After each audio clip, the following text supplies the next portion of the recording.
নমস্কাৰ সকলোকে। আজি আছে মিষ্টাৰ এণ্ড মিছ মহাপুৰুষ শ্ৰীমন্ত শংকৰদেৱ বিশ্ববিদ্যালয় যিটো ট্ৰেডিশ্যনেল ৱেৰ কম্পিটিশ্যন, সেই শ্ব'টোত মই জইন কৰিছোঁ যিহেতু, আৰু মোক ধুনীয়াকৈ ৰেডি কৰাইছে বাৰ্বিয়ে। আৰু ফাৰ্ষ্ট ৰাউণ্ডটো কৰি অহাৰ পাছত মৰম লগা পোৱালি এজনী পালোঁ, তাইকে লৈ আছোঁ অলপ টাইম।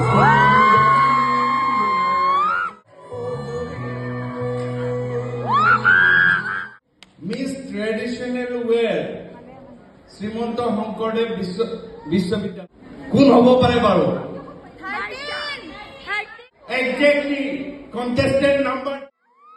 উইনাৰ হ'ম বুলি মই একেবাৰে এক্সপেক্ট কৰা নাছিলোঁ, কিন্তু মোৰ লগৰবোৰ লগতে HOD মোৰ ডিপাৰ্টমেণ্টৰ ডক্টৰ মাধুলীনা চৌধুৰী মেম, তেখেতে বহুত বেছি এক্সপেক্টেশ্যন ৰাখিছিল মোৰ প্ৰতি, আৰু যিখিনি বিশ্বাস ৰাখিছিল মোৰ প্ৰতি, মানে মোৰ লগৰবোৰ হওক, মোৰ মেম ছাৰ, মই সেই বিশ্বাসটো ৰাখিব পাৰিলোঁ কাৰণে বহুত বেছি মোৰ ভাল লাগিছে।